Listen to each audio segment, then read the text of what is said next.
കൊല്ലം മൈനാഗപ്പള്ളിയിൽ scooter യാത്രക്കാരിയെ കാറിടിച്ച സംഭവത്തിൽ അറസ്റ്റിലായ അജ്മലും doctor ശ്രീകുട്ടിയും. Okay, അപ്പോൾ ഇന്ന് മീഡിയാസ് മൊത്തം ചർച്ച ചെയ്യുന്നത് ഈ ഒരു അപകടത്തിനെ കുറിച്ചിട്ടും ഇവരെ അറസ്റ്റ് ചെയ്തതിനെ കുറിച്ചിട്ടുമാണ്. ഇന്നലെ മുതൽ ഇങ്ങനെ തുടങ്ങിയിട്ടുണ്ട്. അപ്പോൾ നരഹത്യാ കുറ്റമാണ് രണ്ടു പേർക്കും ചുമത്തിയിട്ടുള്ളത്. സോഷ്യൽ മീഡിയയിൽ നോക്കുന്ന സമയത്ത് ഈ ഡോക്ടർ ശ്രീകുട്ടിക്ക് എന്തിന് നരഹത്യാ കുറ്റം ചുമത്തി എന്നുള്ളൊരു ചോദ്യം ഭയങ്കരമായിട്ട് ചോദിക്കുന്നുണ്ട്. ആൻഡ് ഈ ശ്രീകുട്ടി എന്ന് പറഞ്ഞ വ്യക്തിയുടെ ബാക്ക്ഗ്രൗണ്ട്, അവരുടെ പാസ്റ്റ്, ഇതൊക്കെ ചികഞ്ഞെടുത്ത് കൊണ്ടുവന്ന് എന്തിന് സോഷ്യൽ മീഡിയയും ന്യൂസ് ചാനലുകളും ചർച്ച ചെയ്യുന്നു എന്നുള്ളൊരു ചോദ്യം വരുന്നു. ആൻഡ് ഈ ഡോക്ടർ ശ്രീകുട്ടി എന്ന് എടുത്ത് പറയേണ്ട ഒരു ആവശ്യമുണ്ടോ? അങ്ങനത്തെ പല രീതിയിലുള്ള ചോദ്യങ്ങൾ ഒരു സൈഡിൽ നിന്ന് സോഷ്യൽ മീഡിയയിൽ വന്നുകൊണ്ടിരിക്കുന്നുണ്ട്. അപ്പോൾ ഈ ഇൻസിഡൻറ്റ് അറിയാത്തവർക്ക് ഞാനിവിടെ ഒരു ബ്ലേർഡ് ഇമേജാണ്, വീഡിയോ ആൻഡ് സൗണ്ട് ചെയ്യാൻ വെച്ചിട്ടില്ല. ബിക്കോസ് ആ ഒരു അപകടത്തിൻ്റെയാണ് ഈ ഒരു വിഷ്വൽ. CCTV കൂടുതലായിട്ട് ഞാൻ കാണിക്കുന്നുമില്ല. വെരി ക്ലിയറാണ്. കാറ് വരുന്നു, സ്കൂട്ടറിനെ ഇടിക്കുന്നു ആൻഡ് നിലത്ത് വീണ് കിടക്കുന്ന ആ ലേഡിയുടെ മേത്തുകൂടി എടുത്ത് അവരെ അരച്ച് കൊണ്ടുപോവാണ് ലിറ്ററലി ചെയ്തിട്ടുള്ളത്. സോ ഇതിൽ ജസ്റ്റിഫൈ ചെയ്യാൻ ഒന്നുമില്ല. പലരും പല കമൻറ്റ് ബോക്സിലും ഞാൻ കണ്ടു പറയുന്നത് വണ്ടി നിർത്തിക്കഴിഞ്ഞാൽ നാട്ടുകാരുടെ കയ്യിൽ നിന്ന് അടി കിട്ടുമോ പേടിച്ചിട്ടായിരിക്കാം, മോബ് ക്രിയേറ്റ് ആയിട്ട് കൂട്ടത്തോടു കൂടി തല്ലു എന്നുള്ള പേടിയായിരിക്കാം, അങ്ങനെയൊക്കെ പറയുന്നത്. ഇതിലൊന്നും ജസ്റ്റിഫൈ ചെയ്യാൻ ഒന്നുമില്ല. മദ്യലഹരിയിലായിരുന്നു, അതോ ഇനി വേറെ അതിലും കൂടുതൽ എന്തെങ്കിലും മാരകമായിട്ടുള്ള വസ്തുക്കൾ ഉപയോഗിച്ചിട്ടാണോ ഇവർ വണ്ടിയിലുണ്ടായിരുന്നതെന്നുള്ളതിൻ്റെയൊക്കെ അന്വേഷണം മുന്നോട്ട് പോകുന്നുണ്ട്. എന്താണെന്നുണ്ടെങ്കിലും ഈ ഡോക്ടർ ശ്രീകുട്ടി എന്നുള്ള പേര് ഡോക്ടർ സ്ട്രെസ് ചെയ്തപ്പോൾ പറയാനൊരു റീസൺ ഞാൻ പറയാം. എനിക്ക് തോന്നിയൊരു റീസൺ ഞാൻ പറയാം. ഒരു അപകടം നടക്കുന്ന സമയത്ത് ഒരു ഡോക്ടർ അതിൻ്റെ ചുറ്റുവട്ടത്ത് എവിടെയെങ്കിലും ഉണ്ടെങ്കിൽ ഫസ്റ്റ് ആക്ട് ചെയ്യുന്ന അവരായിരിക്കും. അവരാണ് ലൈക്ക് സൊസൈറ്റിയിൽ ഡോക്ടർ എന്ന് പറയുമ്പോൾ ഒരു അപകടം കണ്ണിൻ്റെ മുന്നിൽ കണ്ടു കഴിഞ്ഞാൽ ആദ്യം എന്ത് ചെയ്യും? അപകടത്തിൽ പെട്ട ആളെ ഏതെങ്കിലും വഴിക്ക് അവർക്ക് അറിയാവുന്ന, ഇപ്പോൾ ഫസ്റ്റ് എയ്ഡ് കൊടുത്തിട്ടാണെങ്കിലും അല്ലെങ്കിൽ അവർക്ക് പറ്റുന്ന രീതിയിൽ അവരെന്ത് ചെയ്യും? ഇപ്പോൾ ഒരു ക്രൗഡ് ഓടിക്കൊണ്ടുമ്പോൾ എത്ര പേർക്ക് ഒരു അപകടത്തിൽപ്പെട്ട ആളെ ഹാൻഡിൽ ചെയ്യണം എന്നറിയില്ല. പക്ഷേ ഡോക്ടർ ഈസ് ബെറ്റർ അല്ലേ? ഈ കാറിനകത്തുണ്ടായിരുന്ന ലേഡി ഡോക്ടറാണ്. വണ്ടി ഇടിച്ച് ഇനീഷ്യലി ഈ ലേഡി വീണ് കിടക്കുന്ന സമയത്ത് അവർ അവിടെ കാറ് നിർത്തിയിട്ട് ആ ലേഡിയെ എടുത്ത് കൊണ്ടുപോയിട്ടുണ്ടെന്നുണ്ടെങ്കിൽ ഇന്ന് ഈ ഡിസ്കഷനൊന്നും വരില്ലായിരുന്നു. ആ ലേഡി രക്ഷപ്പെട്ടു പോയിട്ടുണ്ടായിരുന്നു. സോ ഒരു സാധാരണ ഒരു നോർമൽ പൗരനേക്കാൾ കൂടുതൽ റെസ്പോൺസിബിലിറ്റി ഡോക്ടർക്കുണ്ട്. അതവർ ചെയ്തില്ല. അതുതന്നെയാണ് അവിടുത്തെ പ്രശ്നം. അപ്പോൾ പലർക്കും ചോദിക്കാം, ഇപ്പോൾ ആ ഡോക്ടർ ലേഡിയുടെ പ്രശ്നമായിരിക്കുമോ? വണ്ടി എടുത്തിട്ട് ആ പയ്യൻ പോയതാണെങ്കിൽ ഈ ലേഡി എന്ത് ചെയ്യും എന്നുള്ള ചോദ്യമൊക്കെ ചോദിക്കാം. ഈ ഇൻസിഡൻറ്റ് നടന്ന സ്ഥലത്ത് ഇത് കണ്ടു നിന്ന ഒരു പയ്യൻ എനിക്ക് മെസ്സേജ് അയച്ചിട്ട് പറയുന്നുണ്ടായിരുന്നു, അവിടെയുള്ള ആളുകൾ കെഞ്ചി പറഞ്ഞിട്ടുണ്ട് ആ ഒരു സമയത്ത്. ആ ഒരു ഫ്യൂ സെക്കൻഡ് അല്ലെങ്കിൽ ആ ഒരു മിനിറ്റുകൾ കൊണ്ട് പറയുന്നുണ്ട്, ഗ്ലാസ്സിലടിച്ച് വണ്ടി നിർത്തി, ഇടുക്കല്ലേ എന്ന് പറഞ്ഞിട്ടും ആ ലേഡി എടുത്തിട്ട് പോകാൻ പറഞ്ഞതാണ്. മനസ്സിലായോ? അപ്പോൾ ഈ പറഞ്ഞ മാതിരി പാസ്റ്റ് ഡിസ്കസ് ആവും. ഡോക്ടർ എന്ന് പറഞ്ഞാൽ അത് എല്ലാം ഡിസ്കസ് ചെയ്യും സോഷ്യൽ മീഡിയ. ഓക്കെ, ഇവരുടെ ആ ഒരു ഫ്രാക്ഷൻ ഓഫ് സെക്കൻഡിൽ ഇവിടെ ആ വണ്ടി നിർത്തിയിട്ടുണ്ടെന്നുണ്ടെങ്കിൽ ഇന്ന് ആ ജീവൻ രക്ഷപ്പെട്ടില്ല. അതവർ ചെയ്തില്ല. അപ്പോൾ അത് തെറ്റ് തന്നെയാണ്. അത് ജസ്റ്റിഫൈ ചെയ്യാനോ അല്ലെങ്കിൽ അതിൽ നിന്ന് സംസാരിച്ചിട്ടോ ഒരു കാര്യമില്ല. ഓക്കെ, എന്താണെങ്കിലും ആ ഇൻസിഡൻറ്റ് ഞാൻ അവിടെ കാണാത്തവരായിട്ട് ആരും ഉണ്ടാവില്ല, അറിയാത്തവരായിട്ട് ആരും ഉണ്ടാവില്ല. എന്താണ് ഞാൻ ജസ്റ്റ് അതിൻ്റെ നറേഷനെ ഇവിടെ പ്ലേ ചെയ്യാം. സാധനം മേടിച്ചിട്ട് ചേട്ടത്തി വണ്ടിക്കകത്തോട്ട് കയറി. ഞാൻ അപ്പുറം ഇപ്പുറം നോക്കി വണ്ടി വരുന്നുണ്ടോയെന്ന്. ഇല്ലെന്ന് ഉറപ്പാക്കിയിട്ടാണ് ഞാൻ വണ്ടി എടുത്തത്. പക്ഷെ എന്തോ പെട്ടെന്ന് ഇതിലേ കൂടെ കയറി വന്നൊന്നും ഓർമ്മയില്ല. എനിക്ക് പെട്ടെന്ന് വന്ന് ഇടിച്ചിടുമായിരുന്നു ചേട്ടത്തി. പക്ഷെ എഴുന്നേറ്റ്, പക്ഷെ എന്തോ പിന്നെയും ആ കാറ് കയറി ഇറങ്ങി പോയത്. അപകടത്തിൽപ്പെട്ടവരെ രക്ഷിക്കാൻ ശ്രമിച്ചില്ലെന്ന് മാത്രമല്ല, സ്വയരക്ഷയ്ക്ക് റോഡിൽ വീണ വീട്ടമ്മയുടെ ദേഹത്തിലൂടെ കാർ കയറ്റിയാണ് പ്രതികളായ അജ്മലും ഡോക്ടർ ശ്രീകുട്ടിയും ചീറിപ്പാഞ്ഞു പോയത്. മുന്നോട്ട് നീങ്ങവേ മറ്റൊരു വാഹനവും ഇടിച്ചിട്ടു. മദ്യലഹരിയിലായിരുന്നു കാറിലുണ്ടായിരുന്ന 2 പേരും. അമിത വേഗതയിലായിരുന്നു യാത്ര. അങ്ങനെയാണ് സ്കൂട്ടറിൽ റോഡ് ക്രോസ് ചെയ്യായിരുന്ന കുഞ്ഞുമോളെയും ഫൗസിയെയും ഇന്നലെ വൈകിട്ട് ഇടിച്ചിട്ടത്. ഇടിയുടെ ആഘാതത്തിൽ ബോണറ്റിൽ തട്ടിത്തെറിച്ച് കാറിനടിയിലേക്ക് കുഞ്ഞുമോൾ വീണു. കാറ് മുന്നോട്ടെടുക്കരുതേ എന്ന് കണ്ടു നിന്നവരെല്ലാം കേണു പറഞ്ഞിട്ടും കേട്ടില്ല. അപകട സ്ഥലത്ത് നിന്ന് കാർ ഓടിച്ചു പോകാൻ നിർബന്ധിച്ചത് ഡോക്ടറായ ശ്രീകുട്ടിയാണെന്ന് ദൃക്സാക്ഷികൾ പോലീസിനോട് പറഞ്ഞു. ജസ്റ്റ് അടിയിലോട്ടൊന്ന് പെട്ടതേ ഉള്ളായിരുന്നു. ഞങ്ങളെല്ലാം ഇവിടെ കിടന്ന് കരഞ്ഞ് കൂവി പറഞ്ഞ് വണ്ടി എടുക്കല്ലേ എന്ന്. ഞങ്ങളെല്ലാം കരഞ്ഞു പറഞ്ഞിട്ടും അയാൾ കേൾക്കാതെ വണ്ടി എടുത്തുകൊണ്ട് പോയി. അപകടമുണ്ടാകുന്നതിന് മുൻപ് ഒരു സുഹൃത്തിന്റെ വീട്ടിൽ നിന്നും മദ്യപിച്ചാണ് അജ്മലും ഡോക്ടർ ശ്രീകുട്ടിയും വന്നത്. അവിടെയൊക്കെ ഞാൻ വരുമ്പോൾ അവരെ കുഴിയിലിട്ട് വണ്ടി ഇട്ടിട്ട് വെള്ളം അടിക്കുന്നു. അപ്പോൾ നമ്മൾ ഓണമല്ലേ, നമ്മൾ ശ്രദ്ധിച്ചില്ല ഇത്. ഞാൻ ഒന്ന് സ്ലോ ചെയ്തു, ഈ പെണ്ണുമ്പിള്ള നിൽക്കുന്ന കണ്ടുകൊണ്ട് സ്ലോ ചെയ്തപ്പം ഒരാൾ ഡോറ് പറഞ്ഞ് ക്ലാസ് കൊടുക്കുന്നത് ഞാൻ കാണുന്നത്, ക്ലാസ് അങ്ങോട്ട് കൊണ്ട് കൊടുക്കുന്നത്. കാറിൽ മറ്റൊരു സുഹൃത്തും ഇവർക്കൊപ്പം ഉണ്ടായിരുന്നെങ്കിലും അപകടത്തിന് മുൻപ് ഇറങ്ങിയിരുന്നു. മദ്യലഹരിയിൽ പോകുന്ന വഴിയിലെല്ലാം അപകടകരമായ രീതിയിലാണ് അജ്മൽ കാർ ഓടിച്ചത്. പലരെയും ഇടിച്ചു തെറിപ്പിച്ചു. ഒരു യുവാവിന് ഗുരുതര പരിക്കുണ്ട്. 7 കിലോമീറ്റർ അപ്പുറം ഒരു മതിലിൽ ഇടിച്ചാണ് കാർ നിന്നത്. സമീപത്തെ വീട്ടിലേക്ക് ഓടിക്കേറിയ ഡോക്ടർ ശ്രീകുട്ടിയെ നാട്ടുകാർ പോലീസിന് കൈമാറി. സംഭവ സ്ഥലത്ത് നിന്നും രക്ഷപ്പെട്ട് ഒളിവിൽ പോയ അജ്മലിനെ കൊല്ലം പതാരത്ത് നിന്നാണ് പോലീസ് പിടികൂടിയത്. മദ്യലഹരി മാത്രമല്ല, വേറെ മറ്റ് പല ലഹരികളും ഉപയോഗിക്കാനുള്ള ചാൻസസും ഇതിനകത്ത് കൂടുതലാണ്. ഓണമാണ്, ന്യൂസിലൊക്കെ നമ്മൾ കണ്ടു, ആസ് യൂഷ്വൽ റെക്കോർഡ് സെയിൽസ്.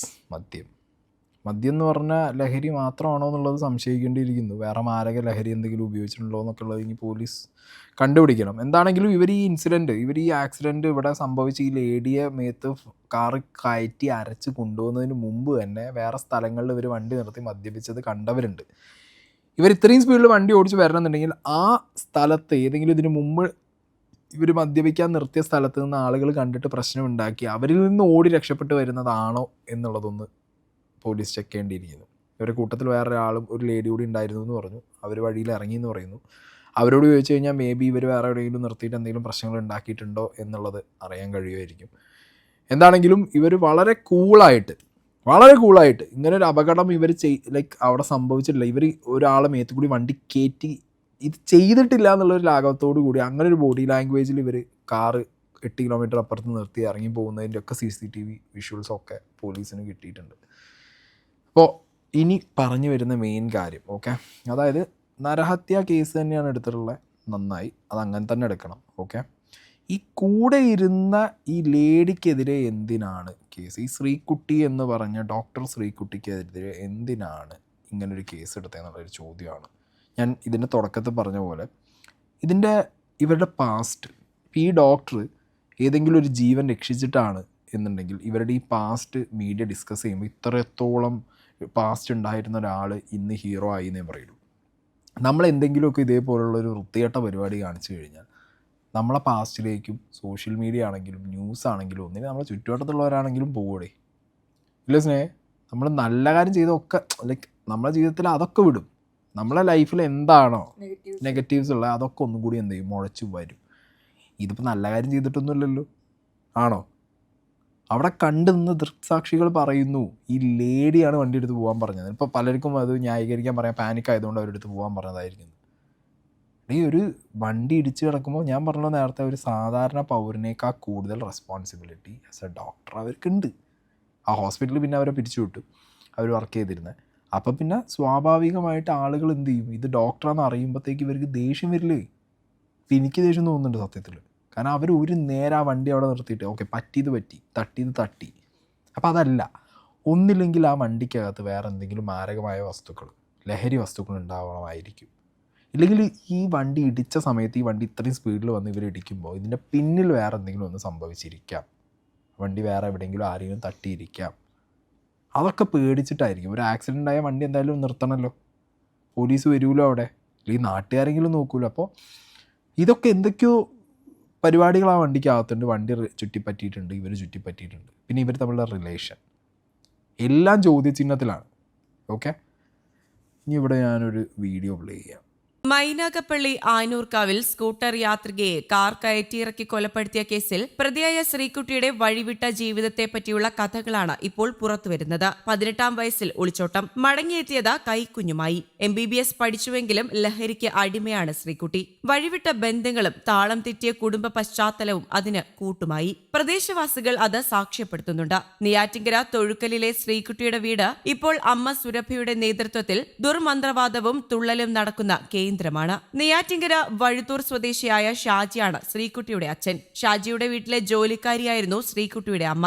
ഷാജിയുടെ രണ്ടാം വിവാഹമായിരുന്നു ഇത്. ഷാജിയുടെ ശരവണ മൊബൈൽസ് എന്ന സ്ഥാപനത്തിലെ പണവുമായാണ് വീട്ടിലെ കാർ ഡ്രൈവറും കുതിരയുടെ ട്രെയിനറുമായിരുന്ന യുവാവിനൊപ്പം ശ്രീകുട്ടി ഒളിച്ചോടി ചെന്നൈയിലേക്ക് പോയത്. അധികം വൈകാതെ കൈക്കുഞ്ഞുമായി മടങ്ങിയെത്തി. തുടർന്ന് കോയമ്പത്തൂരിൽ പോയി MBBS പഠിച്ചു. ഉന്നത വിദ്യാഭ്യാസം നേടിയെങ്കിലും മുന്നോട്ടുള്ളത് നേർവഴിയായിരുന്നില്ല. മുൻകാല സൗഹൃദങ്ങളും നല്ലതായിരുന്നില്ല. ഇതിനിടെ വിവാഹം കഴിഞ്ഞെങ്കിലും അതും വേർപിരിഞ്ഞു. 1 വർഷം മുൻപാണ് കരുനാഗപ്പള്ളിയിലെ സ്വകാര്യ ആശുപത്രിയിൽ ഗൈനക്കോളജി വിഭാഗത്തിൽ ഡോക്ടറായത്. അവിടെ റെയിൽവേ സ്റ്റേഷന് സമീപം വാടക വീട്ടിൽ താമസവുമാക്കി.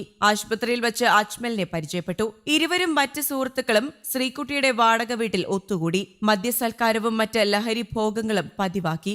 MDMA ഉൾപ്പെടെയുള്ള ലഹരിക്ക് ശ്രീകുട്ടി അടിമയാണെന്നാണ് നാട്ടുകാർ പറയുന്നത്. മൈനാഗപ്പള്ളി ആനൂർക്കാവിൽ സ്കൂട്ടർ യാത്രികയെ കാർ കയറ്റിയിറക്കി കൊലപ്പെടുത്തിയ കേസിൽ പ്രതികൾക്കെതിരെ മനഃപൂർവ്വമായ നരഹത്യാ കുറ്റമാണ് ചുമത്തിയത്. കരുനാഗപ്പള്ളി സ്വദേശി 29-കാരനായ അജ്മൽ, ഒപ്പമുണ്ടായിരുന്ന വനിതാ ഡോക്ടർ 27-കാരിയായ ശ്രീകുട്ടി എന്നിവരാണ് പ്രതികൾ. ഇരുവരും മദ്യലഹരിയിലായിരുന്നുവെന്ന് നേരത്തെ കണ്ടെത്തിയിരുന്നു. വൈദ്യ പരിശോധന പൂർത്തിയാക്കിയ ശേഷം കഴിഞ്ഞ ദിവസം രാത്രി തന്നെ ഇരുവരെയും മജിസ്ട്രേറ്റിന് മുന്നിൽ ഹാജരാക്കി. ജാമ്യമില്ലാ വകുപ്പുകളാണ് പ്രതികൾക്കെതിരെ ചുമത്തിയിരിക്കുന്നത്. വിവാഹമോചിതയായ ശ്രീകുട്ടിയും അജ്മലും തമ്മിൽ പരിചയപ്പെട്ടത് 6 മാസം മുൻപ് മാത്രമാണ്. ആശുപത്രിയിൽ വെച്ചായിരുന്നു പരിചയത്തിലായത്. താനൊരു നൃത്ത അധ്യാപകനാണെന്നാണ് ബന്ധം സ്ഥാപിക്കുന്നതിനായി അജ്മൽ ശ്രീകുട്ടിയോട് പറഞ്ഞത്. ഇരുവരും തമ്മിൽ അധികം വൈകാതെ തന്നെ നല്ല സൗഹൃദത്തിൽ ആകുകയും ചെയ്തു. തുടർന്ന് ഇരുവരും ഒരുമിച്ച് നൃത്ത പഠനത്തിന് പോകുകയും ചെയ്തിരുന്നു. വിവാഹിതയായിരുന്ന ശ്രീകുട്ടി ഈ ബന്ധം വേർപ്പെടുത്തിയതിന് ശേഷമാണ് കരുനാഗപ്പള്ളിയിലെ സ്വകാര്യ ആശുപത്രിയിൽ ജോലിയിൽ പ്രവേശിച്ചത്. അജ്മലിനെതിരെ മുൻപ് 8 കേസുകളുണ്ടായിരുന്നുവെന്നാണ് പോലീസ് പറഞ്ഞത്. മോഷണം, പൊതുമുതൽ നശിപ്പിക്കൽ, വഞ്ചന തുടങ്ങിയ കേസുകളാണ് ഇയാൾക്കെതിരെ ഉള്ളത്. അതേസമയം പോലീസ് കേസ് രജിസ്റ്റർ ചെയ്തതിന് പിന്നാലെ ശ്രീകുട്ടിയെ ജോലിയിൽ നിന്നും പുറത്താക്കിയിരുന്നു. ശ്രീകുട്ടിയാണെന്നുണ്ടെങ്കിലും അജ്മലാണെന്നുണ്ടെങ്കിലും രണ്ടുപേരും അത്ര ക്ലീൻ ആൻഡ് ക്ലിയർ ഒന്നുമല്ല ആളുകൾ. ഓക്കെ, എന്താണെങ്കിലും ഇതിനകത്ത് ലഹരി തന്നെയാണ് മെയിൻ. പിന്നെ ഇതിനകത്ത് എടുത്ത് നോക്കേണ്ട ഒരു കാര്യം എന്ന് പറഞ്ഞാൽ ഡോക്ടർ ആയിട്ടുള്ള ഒരു ലേഡി, അവരുടെ ലഹരിയുടെ ഉപയോഗം, ഇതൊക്കെ ഇപ്പം പെട്ടെന്ന് കൂടുതലും തുടങ്ങുന്ന പരിപാടിയൊന്നുമില്ല. നമ്മുടെയൊക്കെ എഡ്യൂക്കേഷൻ സിസ്റ്റത്തിൻ്റെ ഒരു അവസ്ഥ ഞാൻ ആലോചിച്ച് നോക്കുന്നത്. ഇവിടുത്തെ കോളേജുകളിലൊക്കെ ഒഴുകുന്ന ലഹരിയുടെ കണക്കൊന്നും ആരും അന്വേഷിക്കുന്നുമില്ല, പുറത്ത് വരുന്നുമില്ല.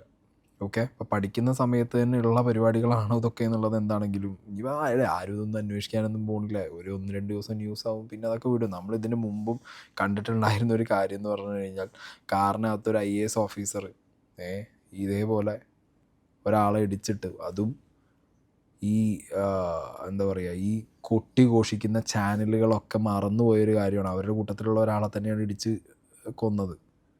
എന്നിട്ട് അയാൾ മദ്യലഹരിയിലാണ് എന്നറിഞ്ഞ സമയത്ത് പോലീസുകാർ അയാളെ നല്ല രീതിയിൽ ഹെൽപ്പ് ചെയ്തു. മണിക്കൂറുകൾക്ക് ശേഷമാണ് അയാളെ ടെസ്റ്റിന് കൊണ്ടുപോയതും കാര്യങ്ങളും. ഇന്ന് അതേ IAS ഓഫീസർ എന്ത് ചെയ്യുന്നുണ്ട്, സ്ഥാനക്കയറ്റമൊക്കെ കിട്ടി സർക്കാരിൻ്റെ ഭാഗമായിട്ട് തന്നെ എന്ത് ചെയ്യുന്നുണ്ട്, അവിടെ നല്ലൊരു പൊസിഷനിൽ വർക്ക് ചെയ്തിരിക്കുന്നുണ്ട്.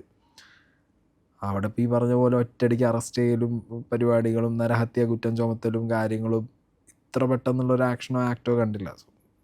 അത് വേറൊരു കാര്യം. ഞാൻ പറഞ്ഞു എന്നുള്ളൂ. ഈ കേസ് പറഞ്ഞ സമയത്ത് ഞാൻ പറഞ്ഞുള്ളൂ. അതായത് ഒരേ നാട്ടിൽ തന്നെ നടന്ന സിമിലറായ 2 കേസുകൾ വളരെ സിമിലാരിറ്റി ഉണ്ട്. അതിലൊരു ലേഡിയും ഈ പറഞ്ഞ IAS ഓഫീസറായിരുന്നു. ഇവിടെയും ഒരു ഡോക്ടർ ലേഡിയും വേറൊരു പയ്യനും. Okay, almost similar. അതിൻ്റെ സമയം നൈറ്റായിരുന്നു, അത് രാവിലെ സമയത്താണ്. ബൈക്ക് ഉണ്ടായിരുന്ന ആളെ ഇടിച്ച്, അവിടെ ഒരാളെ ഇടിച്ച് വീഴ്ത്തി, ഇവിടെ 2 ലേഡീസാണ് ഇടിച്ച് വീഴ്ത്തി, നിർത്താതെ പോയി. സെയിം സംഭവം തന്നെ, ലഹരിയുടെ ഉപയോഗം എല്ലാം ഓൾമോസ്റ്റ് സിമിലറാണ്. പക്ഷെ 2 രീതിയിലാണ് കേസുകൾ പോകുന്നത്, അല്ലേ? നമ്മുടെ നാട്ടിലെ നിയമത്തിൻ്റെ അവസ്ഥ അല്ലെങ്കിൽ ഇൻഫ്ലുവൻസ് ഉള്ളവരുടെ ഒരു കാര്യമാണ് ഞാൻ പറഞ്ഞത്. ബട്ട് സ്റ്റിൽ ഞാൻ പറയുന്നു, ഇവിടെ ഈ പറഞ്ഞ ഡോക്ടർ ശ്രീകുട്ടിയെ എന്തിനു പ്രതിയാക്കി? ഞാൻ ഒരു കാര്യം പറയാം, കോടതി ചെന്ന ഈ ഡോക്ടർ ശ്രീകുട്ടി വക്കീലിനെ വെച്ച ചുമ്മാ ഇറങ്ങിപ്പോരും. അവർക്ക് ഈ കേസിനൊന്നും നിൽക്കുന്നില്ല. കാരണം ഈ വണ്ടി ഓടിച്ച ഈ വ്യക്തിയുടെ കേസ് തന്നെ സ്റ്റാൻഡ് ചെയ്യുള്ളൂ. അല്ലാതെ ഈ പറഞ്ഞ ഒപ്പം ഇരുന്ന ആൾ മദ്യപിച്ചിരുന്നു, ആ മദ്യപിച്ച ആൾ പറഞ്ഞത് കൊണ്ട് വണ്ടി കയറ്റി മറ്റേ ആൾ എടുത്തിട്ട് പോയി എന്നുള്ളതൊന്നും കോടതിയിൽ നിൽക്കും തോന്നുന്നില്ല. അജ്മലിനായിരിക്കും കോടതിയിൽ കുറച്ചും കൂടി സ്ട്രോങ് ആയിട്ടുള്ള കാര്യങ്ങൾ വരിക. ഡോക്ടർ ശ്രീകുട്ടി അത്ര കേസ് ഇട്ടാലും കോടതിയിൽ നിന്ന് അവർ സുഖമായിട്ട് ഈ വിഷയത്തിൽ നിന്ന് ഇറങ്ങി പോരുന്നതാണ് തോന്നുന്നത്. എന്താണെങ്കിലും റെസ്പോൺസിബിലിറ്റി എല്ലാവർക്കും നമുക്കൊക്കെ ഉണ്ട്. ഓക്കെ, നമുക്കൊക്കെ റെസ്പോൺസിബിലിറ്റി ഉണ്ട്. കാരണം സൊസൈറ്റിയിൽ ഇപ്പോൾ നേരത്തെ ഒരു ചേട്ടൻ പറയുന്നത് കേട്ടു, വണ്ടിയിലിരുന്ന് മദ്യപിക്കുന്നത് കണ്ടു, പക്ഷെ ഓണക്കല്ലേ ചോദിച്ചില്ല. അത് അങ്ങനെയല്ല. വണ്ടിയിലിരുന്ന് മദ്യപിച്ച് മദ്യലഹരിയിൽ വണ്ടി ഓടിക്കുമ്പോൾ നാളെ അവർ ആരെ മേത്ത് വേണമെന്നുണ്ടെങ്കിൽ ഇതേമാതിരി കുത്തിയിട്ടിട്ട് പോവാം. ഇതിപ്പോൾ ആ ലേഡിയാണ്, നാളെ ചിലപ്പോൾ ആ സംസാരിച്ച ചേട്ടൻ്റെ വീട്ടിലുള്ള അല്ലെങ്കിൽ ആ ചേട്ടൻ തന്നെയാവാം. മനസ്സിലായോ? ആൻഡ് മദ്യം പ്ലസ് ബാക്കി ലഹരികൾ. ഇതിപ്പോൾ നമ്മുടെ നാട്ടിൽ മദ്യപിച്ചവരെ കണ്ടുപിടിക്കാൻ റോഡിൽ പോലീസുണ്ട്. മയക്കുമരുന്ന് അടിച്ച് വരുന്നവരെ പോലീസിന് കണ്ടുപിടിക്കാൻ പറ്റൂ? ഊതിപ്പിച്ചാൽ നടക്കൂ? മണത്താൻ നടക്കൂ? അതിനൊക്കെയുള്ള വഴികൾ കൊണ്ടുവരണം. റോഡ് സേഫ്റ്റി കാര്യത്തിനൊക്കെ ഒരുപാട് സേഫ്റ്റി മെഷേഴ്സ് നമ്മൾ എടുക്കുന്നതാണ്. പക്ഷെ ആഘോഷങ്ങൾ വരുന്ന സമയത്ത് ഈ ഓണത്തിന് തന്നെ നമ്മൾ എത്ര അപകടങ്ങളും എത്ര മരണങ്ങളും നമ്മൾ ന്യൂസിലൂടെ അറിഞ്ഞു. ന്യൂസിൽ അറിയാത്ത എത്ര എണ്ണം സംഭവിച്ചിട്ടുണ്ടാവും. മരണം തന്നെ സംഭവിക്കണമെന്നില്ലല്ലോ. ഇടിച്ചു കുത്തി വീണിട്ട് ജീവച്ഛവമായിട്ട് കിടക്കുന്നവരും ഉണ്ടാവും. ഓക്കെ, എന്താണെങ്കിലും ഈ കേസിൽ അജ്മലാണെങ്കിലും ശ്രീകുട്ടിയാണെന്നുണ്ടെങ്കിലും രണ്ടുപേർക്കെതിരെയും കേസ് വന്നിട്ടുണ്ട്. ചെയ്തത് മൃഗീയമായ പരിപാടിയാണ്. തക്കതായുള്ള ശിക്ഷ അവർക്ക് കിട്ടും വേണം.